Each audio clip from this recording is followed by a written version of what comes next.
which is that big white sheet that looks like this. It's fabric, and it has row and column markers, and this will matter later on when we start talking about specific parts of the game or specific places on the board. The tree and fire tokens, these are circles that are two-sided. One side is a tree, the other side is a fire. These are what we're going to be using the most. It's the forest and the fire in our wildfires here. The square tokens that are water and deadwood, and again, these are two-sided tokens. These are sort of ways to change up the rules about what burns in the game or how it burns. And we'll be talking a little bit more specifically about that later on. Little plastic brown Monopoly hotels or cabins or houses. These are ways to introduce humans into the wildfire system and talking about structures, protecting structures. These little yellow guys, these half people, these are firefighters, and there's some yellow discs that are the protection markers. Again, these are game rules. Firefighters can stop fires, and the markers show where they can stop it. We'll talk more about that. And then finally, this may be problematic for some places. These are dice, and they're 10-sided and 8-sided dice. And what they're designed for is to simulate the probability of things that we can't control. For example, we don't know how to create a wet year or dry year in Alaska yet. We don't know how to accurately predict where lightning is going to strike.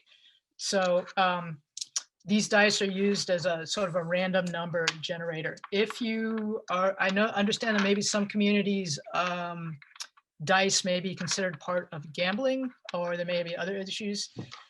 Send us an email and I can or send me an email and we can talk about ways around that or ways to continue play the game in spite of that. And at this point, if you haven't already pulled out your packet and started flipping through it, I'm going to encourage you to go ahead and do that. Because I'm going to start referring to different pages in the curriculum, and go ahead and open your curriculum to lesson 1. And this is a forced pause for myself to check in and see how folks are doing with questions. I have a question about the game pieces. Just wondering if they're replaceable if they get lost. To a limited extent, yes. And part of the reason is that these had to be custom printed. So I did think about that. I did try to throw in a couple extra tokens to each bag. I just sort of assumed that they would get lost. And hopefully you've got a little more than you actually need. But yeah, that's a good question, and we'll see how that goes. Thanks for asking. They can be easily remade as well. Yeah, and that's probably something I was going to talk about in a later newsletter too, like how to hack the game. Like, oh my gosh, you want to invent your own sets or something like that. So, and if for some reason you are using this in a multi-generation environment, I don't think I have them on these. I did have to, for Fairbanks School District, I did have to pre-print out choking hazard warning. So that's available if you want one of those to print out as well. Okay. Looks like we're doing well. So I'm going to go ahead and move on to start going through the first 2 lessons. And that's lesson 1, the fire cycle. And the big idea is to talk about that a fire isn't something that like appears and disappears, that it's actually part of the ecosystem. It's part of the forest, and to show how that fits into the ecosystem. The main activity is a story that you read with a script, and there are prompts in that script for you to show these different pictures, which are printed in the curriculum, and you'll cut those out and show them at different parts in the story. This is the fire cycle as the story describes it. And each part is labeled, dense forest to lightning to fire to, fire starts, fire finishes, and then the animals coming back in. The activity is for students to arrange the cards after they've heard the story and to explain what's happening from one card to next. And again, I anticipate, or I would not be totally surprised if there is some student that puts them in a different order. And before assuming that that student got it wrong, I would ask them, what happened from this card to this card? Why did you put them in this order? And sometimes they'll come up with these really insightful, mind-blowing ideas. And sometimes the ideas are pretty like wacky, but the important thing is that the kid is thinking, that they're generating thoughts about this cycle and about this process. And that's what a lot of the prompts and questions in the curriculum are designed to stimulate. Moving on, so that's the first lesson. Pretty simple, straightforward one that's great for younger kids. Older kids will probably whip right through it. And that's where you could spend more time in the discussion. The second lesson is based around some fire science ideas. This is one of those things that I think to a lot of us in our lived experience, it's in some ways it's kind of a duh that we know these things, but again, this is how firefighters and fire scientists talk about a fire. This is how they break it down. And so this is a way of introducing students to scientific models and terminologies of everyday things that we see all the time. And these acts of observing phenomena, like everyday phenomena, and then making theories about what's going on and what's connected to that, that's actually a big part of the NGSS science and engineering practices. So again, if you're needing to fill out reports or explain how your program is meeting those standards, when you look up that list of practices, that's a pretty big thing in there. So this lesson is there are 3 example videos. I am not gonna run them. These are stills from each video. And the idea is that they're supposed to break down the different parts of the triangle. They're pretty, so you wanna be able to show the videos, you wanna be able to stop the videos and ask questions during the videos. And you want students to be thinking about what's going on. The way that the lesson is scripted out or written out, it follows a method of gathering student ideas where the students, they might think about the idea or they might share them with one other student. So they share them in small groups and then they share them out as a class. And then the students, you have a set of class or group ideas. And the idea behind this particular practice is that students are starting to share and discuss ideas among themselves, that they're not looking for a teacher standing in front of the room telling them, this is science, this is how science works, here is the right answer. We want them debating and guessing and trying to figure things out. And again, it talks about recording ideas on sticky notes. Use a big sheet of paper or have the students use a discussion. There are a lot of ways. There are a lot of discussion and writing prompts in this one. Use them in the ways that work for you and your students. So this lesson also has a template at the end. Megan? Yeah. Yeah, in the chat, we had a couple of things popping up around using real life. That'd be a great idea to see if we could use some real life photos for the fire cycle. And then also Molly asked a question about being able to find those videos. She wasn't quite sure. Oh, good. So in terms of using real life videos, like our folks asking, I'll try to see if I can look at the question. Sorry. Yeah, Mary's point about if you can find some real life photos, that's a great idea, especially, for example, if you are in a more maritime or tundra environment and the boreal forest doesn't always click with your students, definitely go for that, for sure.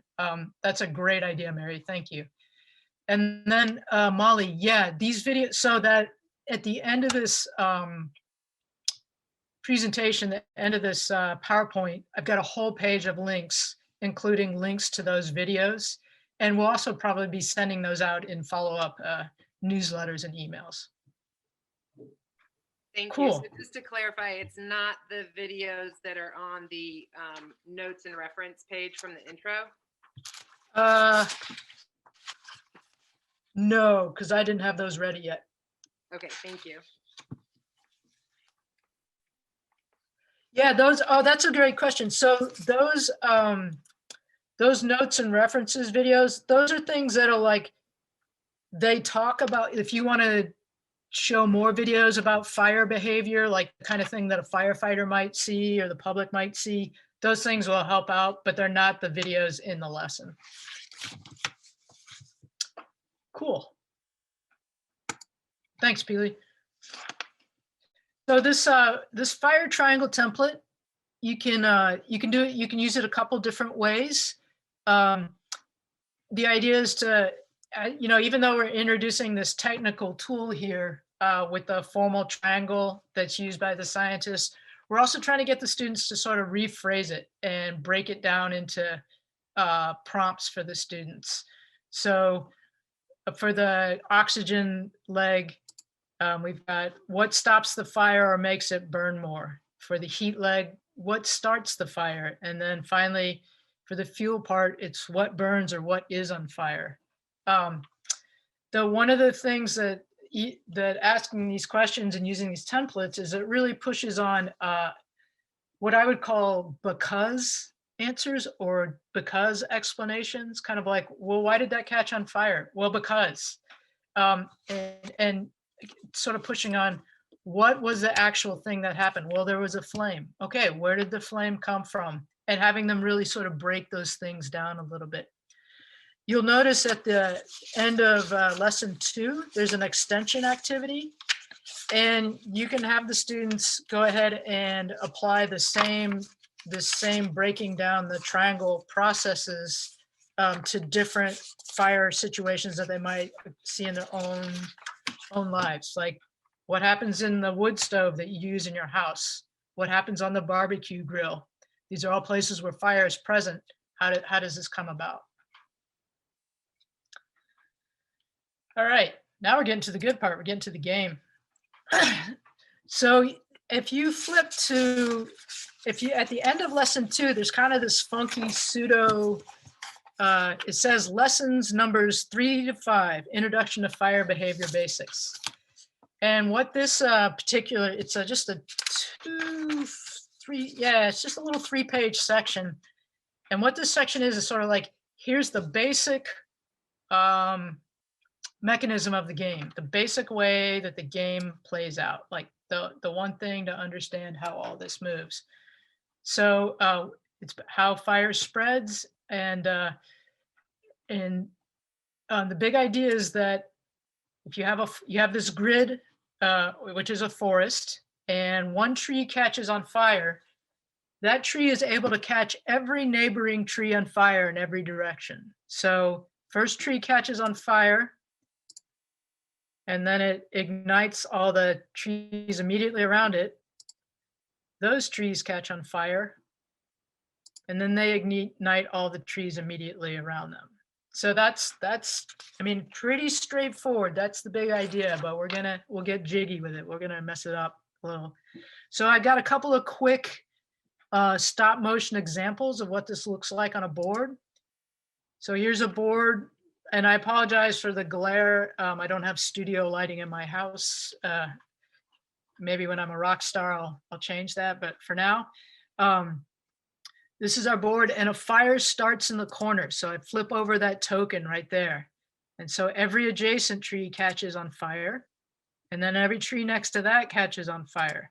So now we're 3 phases in, and we've got 9 trees on fire. And then the next set of trees. I'm not going to go through the whole thing, but I think you get the idea. So having the students walk through this mechanism, like how long does it take a board to catch on fire? How many steps? How many phases? The next thing that you'll ask the students to do is, here's another board, and instead of catching on fire at the corner, it catches on fire at the middle. So that's our first fire.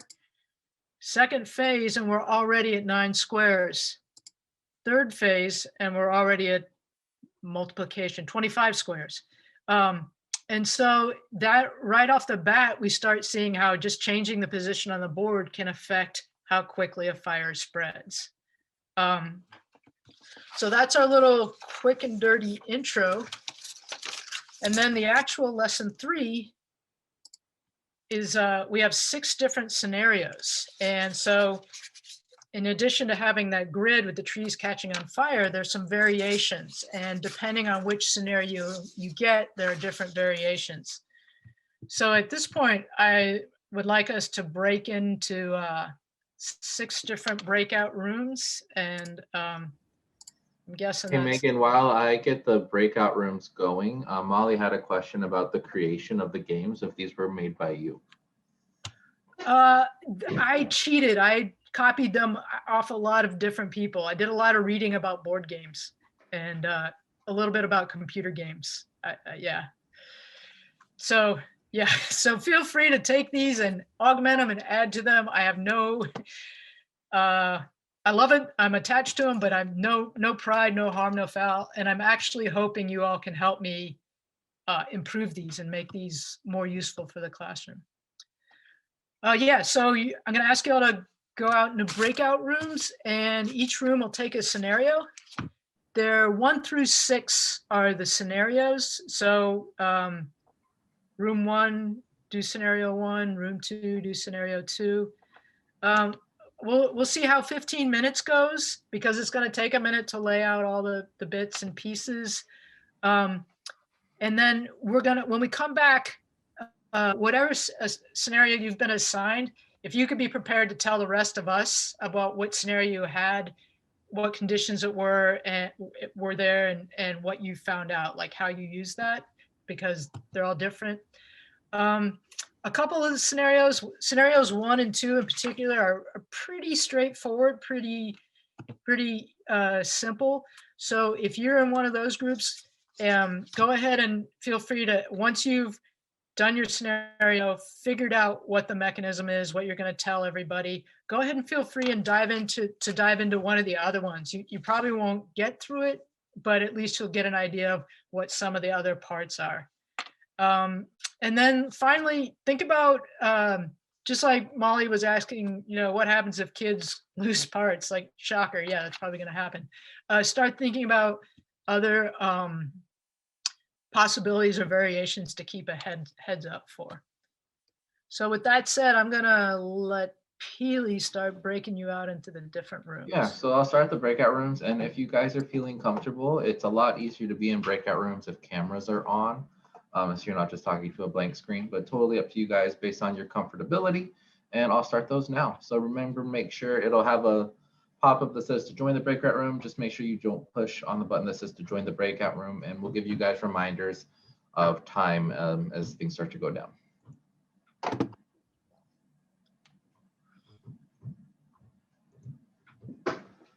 Folks that did scenario 1, if you could have somebody talk about what your scenario was and how it went and what you did.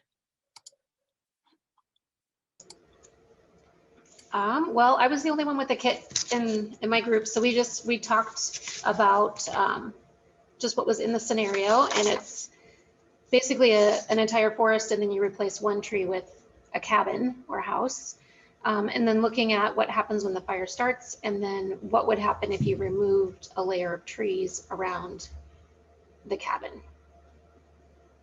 So that was the basic. Yeah, so pretty straightforward. Great. Thank you. Sorry about those. Sorry about the kits, but at least it sounded like that one was straightforward enough that it was easy enough to talk about. So yeah. And then I understand that the scenario 2 group, there was no kit, and that's okay, because scenario 2, and you can even look at it on your sheets.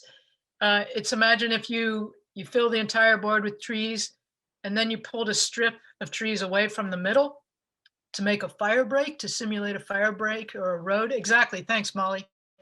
And then what happens there? And again, that's a pretty straightforward, simple one. The fire shouldn't be able to jump over the road. Scenario 3. Yeah, we did have a kit. I can't see my own screen, so you'll have to tell me when you can see our layout. That's perfect. Yeah, that's Can you see great. it? Yeah. Okay. We were a little confused about what we were doing, but I think we figured it out. So the pencil is the wind direction, and the fire started up here in the upper right corner. And we kind of theorized that it would spread mostly away from the wind, but it might trickle, it would trickle down and maybe a little bit towards the wind direction, but mostly away from the wind. Yeah. Robin, that's nice because that if folks can see her screen, it shows how the wind sort of really drives the fire away and drives it out a little bit. So nicely done. Thanks. Scenario 4. Oh.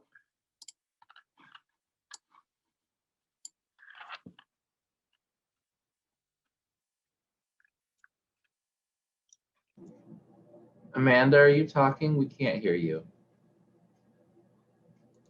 How about now? Sounds good. Okay, sorry, thanks. So I was the only one in the group with a kit. So I'll just talk, I already flipped all the trees back around. So I'll just talk about what we talked about. We had, our description was that we had a hillside on a certain, area of the board. And so before we began, we talked about what we thought was going to happen, if it would go faster or slower. And we predicted that it would definitely go faster. And then as we started off, it started equally spreading. And then as soon as we hit the hill, it just exploded and things moved a lot faster. And I had some very knowledgeable members in my group who gave a little more information about it, but it was very straightforward and we were able to figure it out. So it was a good representation. Awesome. Yeah. And were you all able to see how you might start talking with students about different land shapes and forms and how that affects? Definitely. Thank you. That's great. Scenario number 5. We had scenario 5 with the water in the form of a river, and it specifically was a river with a fork in it. And that was interesting because that area where the fork was, it was able to stop the fire a little bit more, whereas when it went through, it could actually cross the river in diagonal. When the trees were diagonal from each other, it could still cross the river, but where the fork was, there was a little bit more slowing down. Right on. Great. And then scenario 6. Oops. We had a wetland, which I don't know if this is gonna work. And Oh, wow. Nice job, Gordon. yeah, this looks awkward in person, just so you know. And so this it didn't stop the fire in any way. And so I think it was kind of more about building on, comparing it to the previous scenarios, which to me, it sounds like it's got, even though it's a wetland with a lot of water, it didn't really seem to make the fire stop. It just, it weaved around pretty consistently. Courtney, can I interrupt just a second? Yes, please. I realized that we didn't follow the directions. Oh. We were supposed to have 35 squares of water, and we only had 15. Oh, we copied the diagram. We copied exactly what was on the page. So if we had read the directions, it would have really slowed the fire down. My bad. But, My bad too. But that's, again, that's a way you can use that with students. Have one set of students imitate the diagram and one set of students do 35 squares and see what happens. Okay.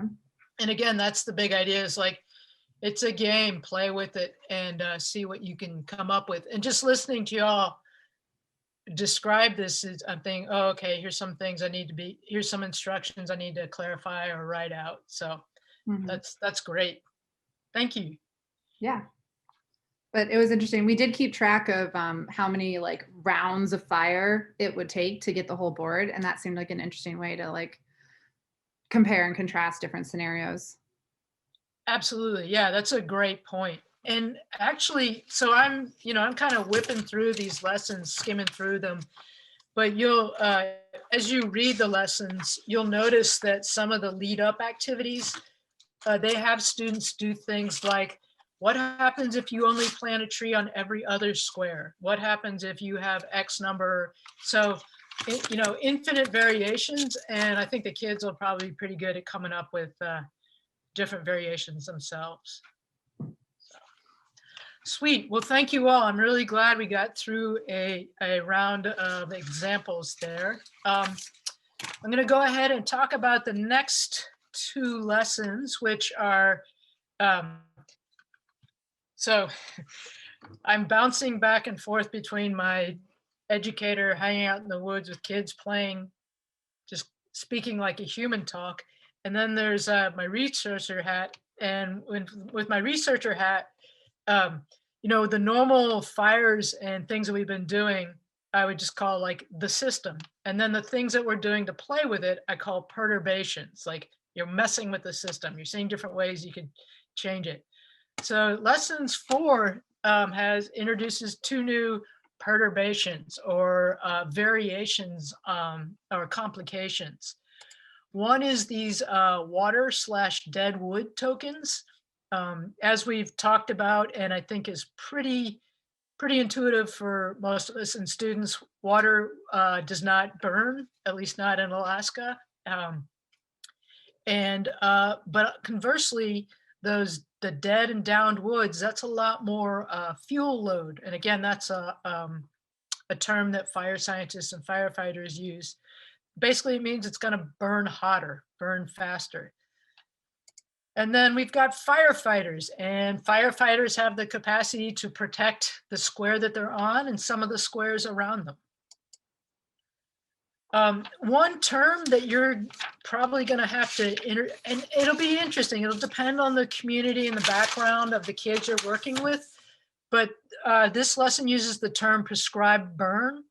And basically I think we've all seen pictures of firefighters intentionally burning sections, or even like in agricultural communities, you'll see people burning the weeds out of ditches or burning around certain types of crops in order to either keep the weeds down or to keep the nutrient cycling. All these are examples of prescribed burns. And these are also a wildfire management tool. And this is good because, again, it reinforces the idea that like fire is not this random disaster that comes out of nowhere and just upheaves our life. Although it can be that, fire can also be a tool that we can use to help keep the forest safe and healthy, and also help us use the forest the way we want to use the forest. And let's see, when in this lesson we talk about using prescribed burns to manage habitat for animals. So if some of your students will know all about hunting and animals and where they live, and some students might need a little reminder about, well, where do animals like to live? What do different animals like to live in? And you can go back to the fire cycle cards to talk about the different habitats and which cards are the, trying to find mine, but whatever I put, which habitats have animals appearing in, and are animals all in the same, did they all like the same kind of habitat? So, oh, there we go, good. So this is a prescribed burn scenario from lesson 4. The students are asked to lay out a river just like this one. And this lower section here, well, let's see, are you all able to see my mouse moving around there? Hopefully you are. Anyway, that lower section, the students are asked to do a prescribed burn. And Megan, yeah. You go to the top of your screen, and then if you click on view options, if you click annotate, that should be able to make it to where you can choose. Got it. Sorry. Are you screen sharing? Oh, never mind. Sorry. Oh, did I just run away? No, you're good. Yeah, now you can see it. Oh, cool. Great. I'm actually going to jump back. So yeah, this section here, this lower section is going to be our prescribed burn. And we tell students, you're doing a prescribed burn below the river. And if you light it up, what's going to happen? And so they're told to start the fire right there at H1. And as the burn progresses, just like the group that did, I think it was Molly's group that did the river, you'll see that the burn is going to jump the river right there at I2 to J3. And then actually, if they continue, if they extend this, you could let the fire burn the whole way just to see where it continues to jump. And there's actually more places that the fire will jump. And I actually missed one. There's one right up in the middle here that I didn't catch. This game gets out of hand fast. So we introduced firefighters here and in the next scenario, and you'll see that a firefighter prevents the square that he or she is sitting on from burning. And so by sticking firefighters at places where the initial prescribed burn will jump the river, as it progresses, that firefighter will stop it, and then that firefighter will stop it. And so those other two gaps won't even get jumped because we've stopped the fire there. So that's firefighters 1. Deadwood, it burns hotter.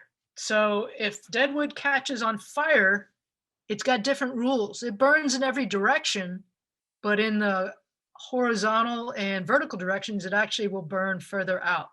So here's a deadwood square in the middle. It catches on fire and it's going to spread in this pattern. So all these catch on fire, but then as we go, but now that these are just regular trees burning, it goes back to the normal, just one square burning at a time pattern, but that still spreads pretty fast. It's going to look like that. So the idea of that scenario is that's just explaining how deadwood works. The next thing that we give students is say, you've got this chunk of dead wood in the middle of the forest. How many firefighters are you going to need? You've been asked to do a prescribed burn and take care of this dead wood so that the fire doesn't burn out of control. But how many firefighters are you going to need to safely burn that small patch of dead wood? And I'm actually going to ask folks to take a look and start theorizing out loud over the microphone, or start guessing where they might put firefighters.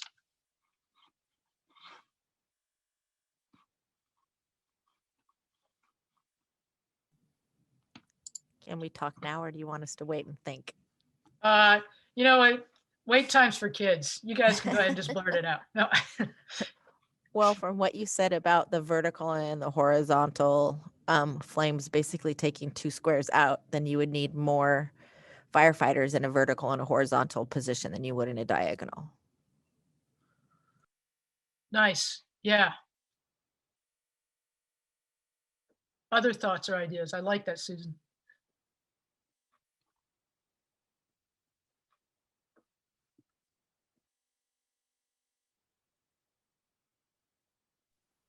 I guess I'm still trying to figure out exactly how the firefighters work. Like if I put a firefighter on top of a tree, it can't burn?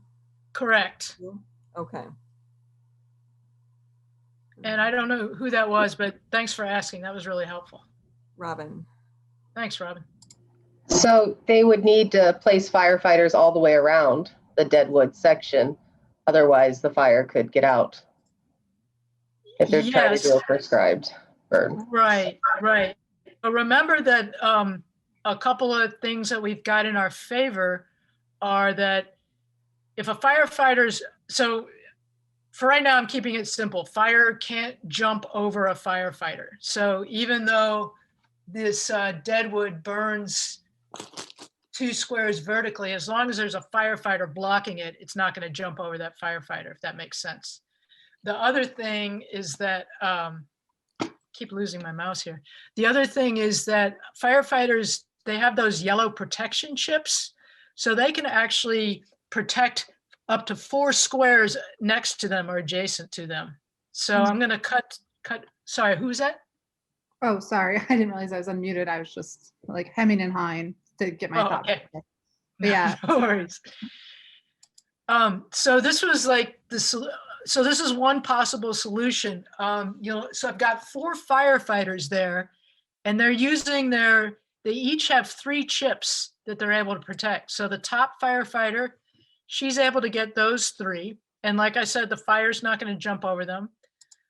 The firefighter over to the left at the top, well, she's got those covered, right? So now those 2 have a pretty good perimeter around the upper part. Down at the bottom, this guy, he's got the angles covered, the corners of the upper one, and then he's also got the corner down below covered. And then finally, our buddy here, they've got the last one. So with these 4 firefighters, they've been able to cover the entire perimeter of the fire. And they only use 3 chips each. So technically, each one of these firefighters has another chip, but again, it's got to be adjacent. So that's one reason with this shape that you have to use that you have to use 4. You can't have 2 chips in a row from the same firefighter, if that makes sense. 2 chips extending out. How are we doing on comprehension? I'm trying to translate this on me standing in front of a class actually doing this. Right on. Like an overhead to show them how to set up their board or something like that? Okay, great question, Robin. So one thing, when I was designing this lesson, if I were teaching to a bigger group of students, I would absolutely be using, if I had an overhead projector. If I had a smaller group of students, I would probably be sitting there right there with them and walking through some of these demonstration activities with them. One thing that I was not going to talk about this until the end, but I'm actually going to bring it up. Some folks, really one of these kits is probably, you could probably do 5 students max with a kit, but a lot of you are working with bigger groups. And at the end of this, we'll be talking about how to get, if you decide that you want to use this, we're asking you to use it, how to get more kits. And we have a plan to get more kits into your hands, but what we'll need is to hear from folks like, how many students do you have? How many more kits do you have? So we will do that. This is also a great thing if you have aides or younger helpers or like older kid, like you've got that one kid that's really smart and older and helpful. Like if you can have them help you set these up and walk through them with you. Another way to do it is just to do it really slow and just step by step walking around. Are those helpful at all, Robin?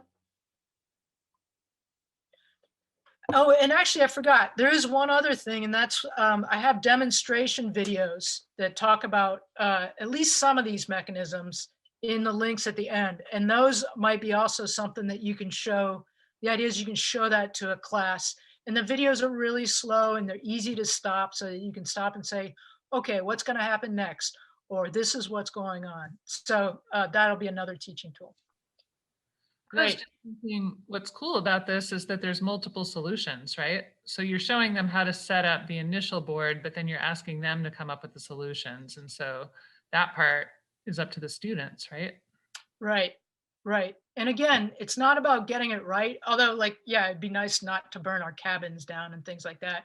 It's about, like you said, not only coming up with solutions, but talking with each other about those solutions, debating those solutions. And, you know, if you're lucky enough to have a wildland firefighter come in, you can ask the firefighters about, you know, how do you gather information? How do you all make decisions? Because this isn't one person running around putting out a fire, right? It's a team. And so having the students talk about that sort of thing as well. Robin, you're actually kind of prescient because I was supposed to pause for questions here anyway. So cool.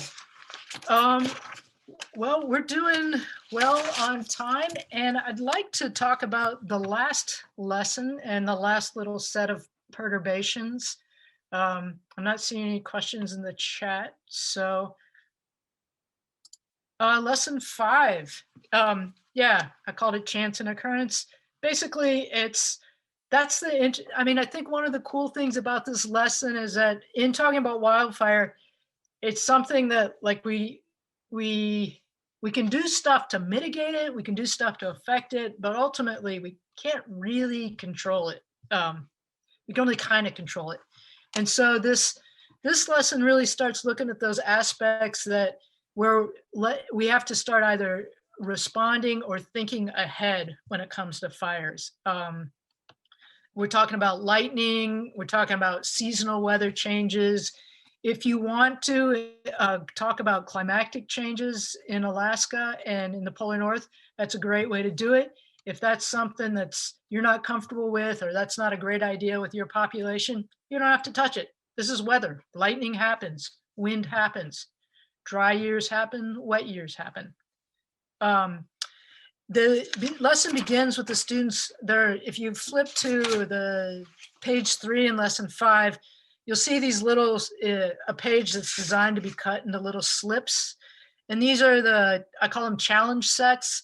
And that's having the students start to play around. Like how many trees are on the board if you fill it up? What happens if you have every other square have a tree in it? Is it still gonna burn? If you have to have what's called a defensible space, a ring of space around a house, how many can you fit on the board, considering that like every house needs space? And starts having students start thinking about different aspects of the burning that way. Actually, so the last 2 pages of the curriculum talk about how to use the dice for wind direction and how to use the dice to roll that. And then it basically cuts, and this lesson basically cuts loose into a game. And there's a sheet at the end called the conditions report. And that's where students are they follow it says fire behavior game rules, and it walks the students through like setting up your board. You roll a die to see what kind of season you're having. Are you having a wet year? Are you having a dry year? And then you roll a die again to see where the wind is.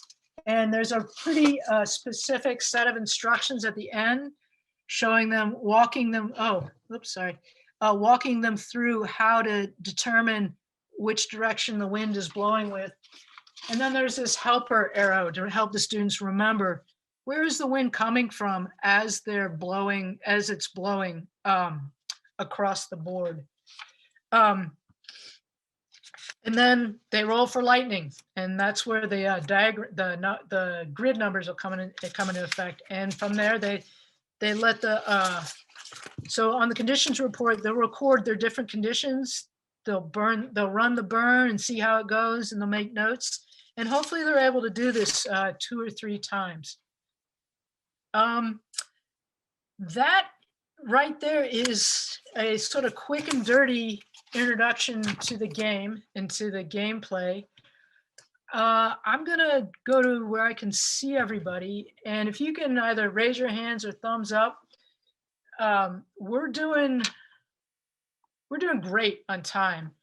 Would folks be interested in checking out another scenario, like breaking out into rooms again and trying another scenario, particularly trying this the wind compass bit, or if you want to, you could go to one of these ones in lesson 4 with the deadwood and the firefighters.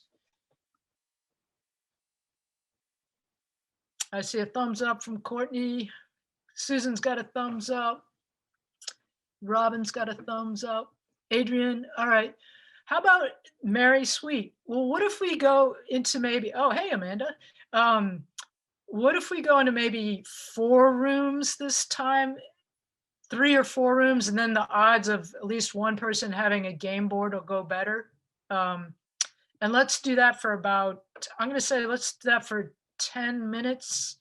I might ask folks to let me know how it's going in the chat if they want longer. Can you tell us again what you want us to do? I want you to start playing with lessons 4 or 5. And on the slide there, so we'll go into these breakout rooms, choose an activity from lesson 4 or try a few rounds of the game in lesson 5. So look at, for lesson 5, what you'd go to this fire behavior game rules page and just start setting it up and rolling the dice. For lesson 4, you'd go to the, if we can do, if folks don't mind, I'd just love to have a quick go around from each of the 4 rooms. What'd you try? What'd you figure out? What are your big questions?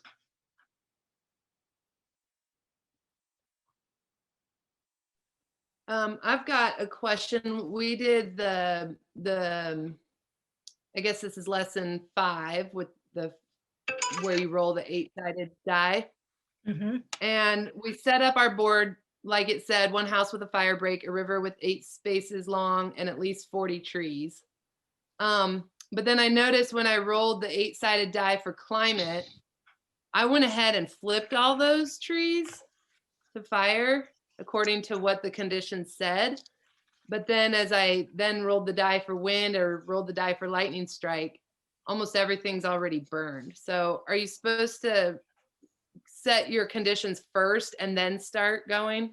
Yeah, and that's super helpful because that lets me know I need to clarify that and write that up better. The big idea is that they're writing down the die rolls on the condition reports, and then they do the lightning strike, and then we watch how the fire goes and compare it to the next fires. Thanks, Molly. Yep, thank you.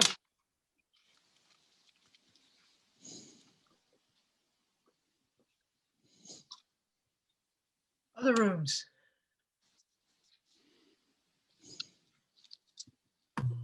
I'll go ahead. We did, can you see that? Oh yeah. We did.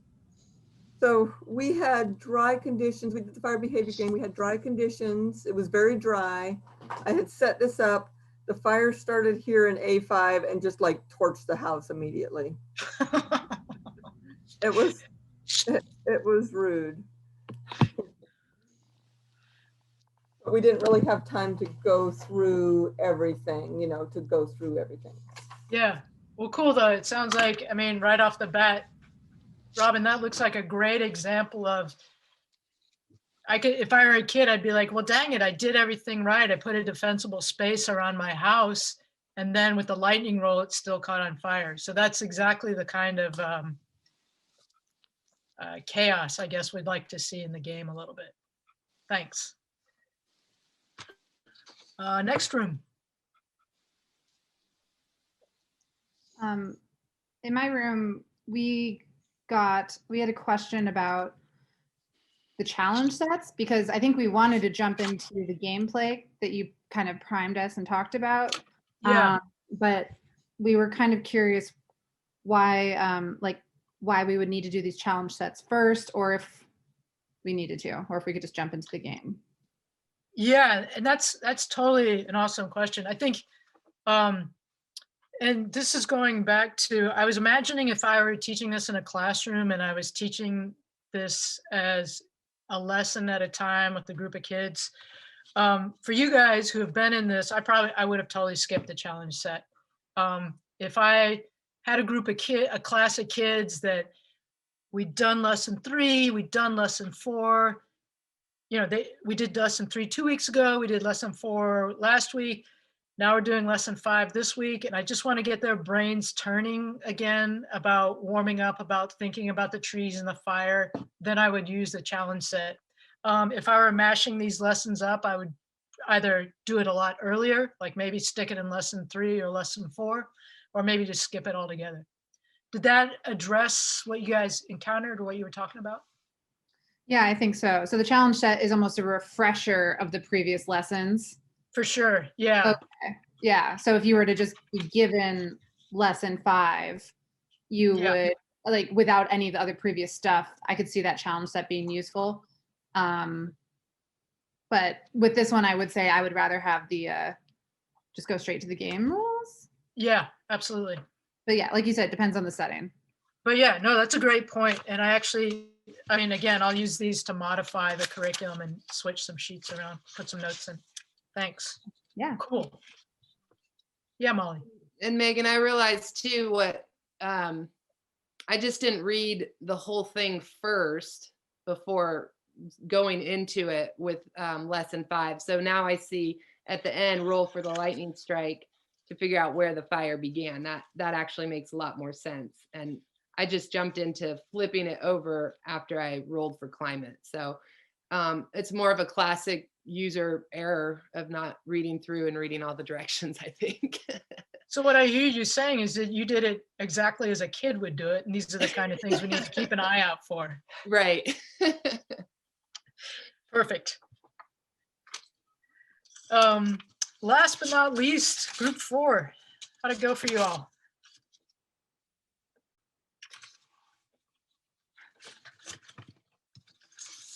I guess that was my group. I think. I don't remember now. That's another typical kid thing. We just jumped right in with the first scenario and got it set up, and then just started taking trees away. So we had this huge space around our cabin, and then we ran out of time because we were too busy talking. And that's awesome. Talk is good, and that's what I want to see among you and the kids. Again, the big idea is to have the students talking among themselves and doing the thinking and the learning over the game, as opposed to a teacher like myself standing in front of the classroom doing the wah wah wah wah wildland fire wah wah stuff. So excellent, thank you. So that's kind of my big spiel right there. I'll go through this conclusion slide, and then I'll just open it up to questions. The first thing I want to remind everybody is that there'll be a survey from the Alaska After School Network about this workshop. Like, how did this training go? What are some things that we should know? That kind of reporting out. The second thing is, as I pointed out, really each set is only about 5 kids. So I imagine most, if not all of you, are going to want more sets. What we need from you is to hear back, how many students do you think you'll be working with? So how many more sets do you need? I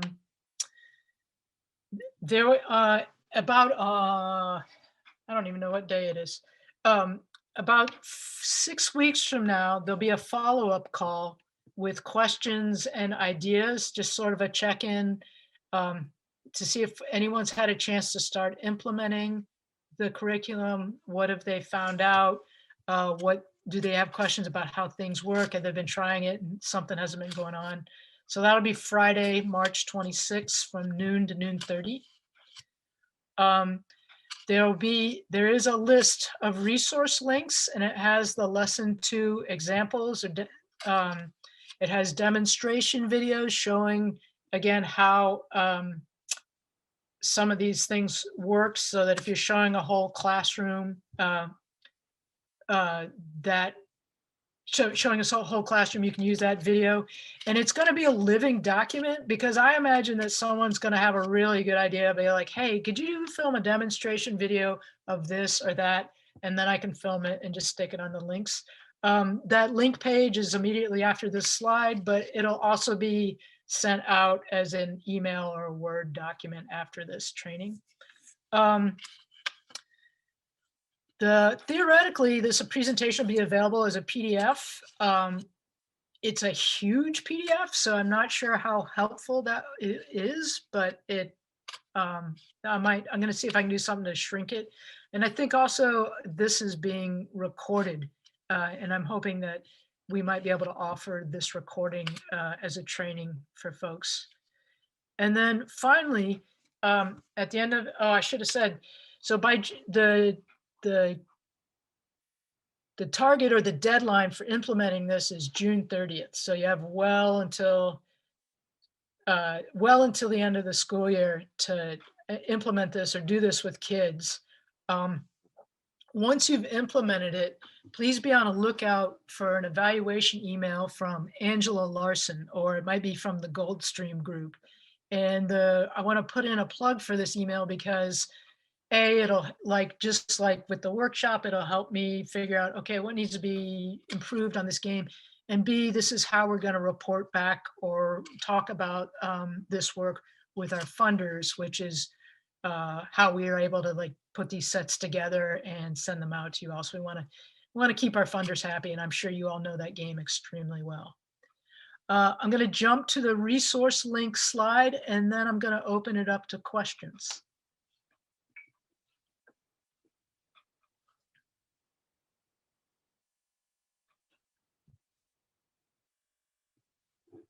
Oh, sweet. And Peely has put the survey link in the chat. And he's also got a Zoom link for the curriculum check-in.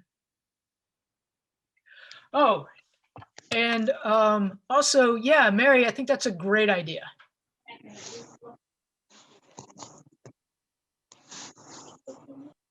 Okay, you want me to do that at the end then?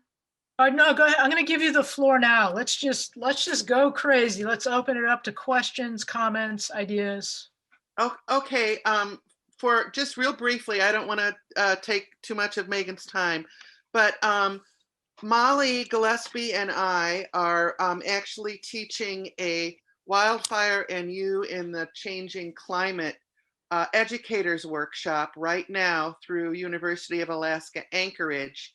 It is a 1-credit class, and we're doing it on Zoom and kind of self-directed kind of stuff online. So it's not a major time consumer, but we are planning on doing another class starting sometime in March through University of Alaska Fairbanks. And any of you that might be interested, I would be happy to get the information concerning this course out to you. A lot of the activities that Megan is using here are very similar to some of the activities that we are using in the class. We're using several different curricula, the role of fire in Alaska and fireworks, both of which are very Alaska focused. And we're also including Firewise for fire protection of homes. So if any of you are interested, please get in touch with me. I'm not really good on Zoom, but if you want to send me your email via a chat right now, I can put you on my list and keep you up to date on what's happening with the class. And also, in conjunction with these curricula, there are fire kits available throughout the state that actually include those little clips and stands like Megan was showing with the matches. So you could actually do those activities as a demo yourself, or you could do them with kids if you're face-to-face. And then there's another really great activity that's called the Matchstick Forest. And it's very similar to this game that we've been playing, except you use matches and you burn them. And that's very exciting.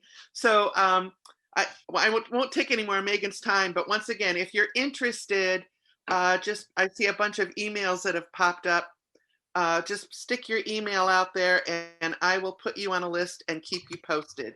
And also, Megan, I told folks that I would email you where these fire kits are and a list of contact people, and maybe you could get it out to the group if they are interested in using any of these materials that are in the fire kits. Yeah, I know who I can send it to get that out. Great. Okay, great. Thank you.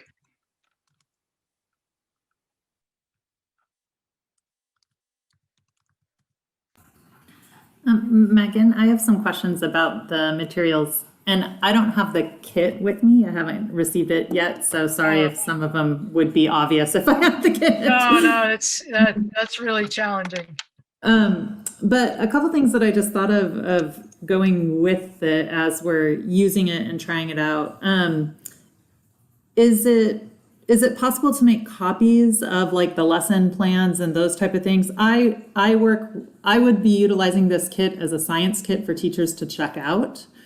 And so I would want to create multiple kits. And then I'm wondering if it's okay to kind of do like the photocopying and things like that so that there could be more materials available. Absolutely. Want us to get the kit directly from you and not do the copying? No, this is like, if you want to do the dance remix of this curriculum, go for it. So one of the things that these resource links, the first link is called, it says the EPSCoR landing page, and it's actually, you go to that and that has the curricula and it has PDFs of this curricula on it, downloadable. So could you throw that in the chat so that we could actually access it right now? That is a great question. That might be on my sophisticated. You can see me floundering in my. That's okay. But maybe yeah. just So send that link will definitely, but that link will go out in the resources that go out for sure. And Elizabeth, it's great to hear you say that, because we were actually discussing setting this curriculum up as a kit to be, for the science library as to be checked out. So that's, we can absolutely help you with that. And then the other thing that I was wondering about when you were talking about like the pictures, and once again, I don't have the materials, the pictures and the video links, is it okay to reformat that into something like a Google Slides that can be then given to teachers electronically with all the pictures and the videos embedded and everything like that? Yeah, so that's a great question. So we were really careful. All these materials that you see, whether it's the graphics that make up these photos or the videos, they're all produced by us. So we have all the copyright and it's open for you guys. It is made for distribution. So you don't have to worry about any of that stuff. Is that what you're asking? Yeah. And then would you want, if we make copies or things like that, or like materials for students to use to make it more user-friendly for a whole classroom, would you want us to send those type of things back to you, just so you know how we altered or did things? Yeah, absolutely would. And the other thing that will and this, I'm sorry, that's my brain spinning there. The other thing that'll be kind of interesting too is, number one, the big idea is get this out in the wild and get as many people using it as possible. But if the more that we can track that and turn around and say to our funders, like, oh, well, we need $10,000 more because it turns out we made 400 kits instead of the 40. So the more information, reporting information that we can gather, even if it's just an email and be like, hey, I use this with a class of 20 kids or whatever. Ideally, what I'm hoping is that, this grant's going to run out, but hopefully these kits are running around for a long time and people are building on them, or because I can send folks copies of the sheets that you send in to get more game pieces or make your own and all that stuff. That's easy. Okay, great. Thanks. Awesome questions. And once again, don't forget to fill out the evaluation for the training. Pili put that in the chat. And and Molly, yeah, thanks, Molly, talking about the existing fire kits. And actually, that's really funny that you say that, Molly, because that curriculum is where I got the idea, particularly for lesson 2. So there is a lot of back and forth, synergy with those kits. So. Good. And I'd love feedback from anybody. You can find me on just the Project Learning Tree website, search for Alaska Coordinator.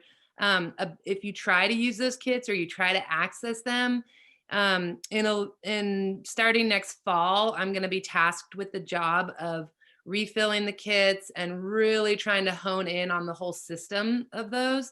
And I'd love to, Megan, I'll probably reach out to you another time, but I'd love to put a game in each of those kits and maybe like templates of ways that teachers or kids could make their own, because these kits will be borrowed from ANRO. And then if a teacher could make their own for the classroom or have the kids make them or whatever, that might be a cool way to get them out there as well. Yeah, and actually before I found out we had money to make these game pieces, I was trying to brainstorm, okay, How to do it. how do you do this with average classroom supplies? So I can share some of those thoughts and notes too. That would be great to get the conversion you have to regular supplies. Even I know with like Mystery Science, which is a science resource we use, they even create like a resource page with links to like where you can buy them online and stuff like that. So if you have a list with that kind of thing, that would be great to get. Yeah, I'd have to write it up as a document, but originally I was thinking, okay, we'll use chessboards and construction paper, and so just think, and you can even have the kids build their own 8-sided die with cardboard and things like that. So I just posted a list there on the chats of the available fire kits. So hopefully, whoops, I think I lost everybody. How did I do that? Oh, no, dear. I hear you. Well, I can't find your picture now. I do this all the time. Just ask Molly. She'll tell you. I was pretty impressed you just put that in the chat, Mary. I know. I'm getting better, but now I can't find anybody. Uh-oh. We're here. We see you. Okay. Well, I don't see anybody, and I don't see the Zoom page anymore. Oh, there we are. So yeah, there's the list of all the kits. And they are available for checkout. So if anybody's interested. So quick heads up, Seth Spencer is no longer with Alaska Coastal Studies Center. Could you say that again? I'll reach out to you afterwards. One of the people, the contact in Homer, is no longer with the organization. He moved out. Oh, okay. I redid these just last spring, so they might not be totally up to date. Thank you.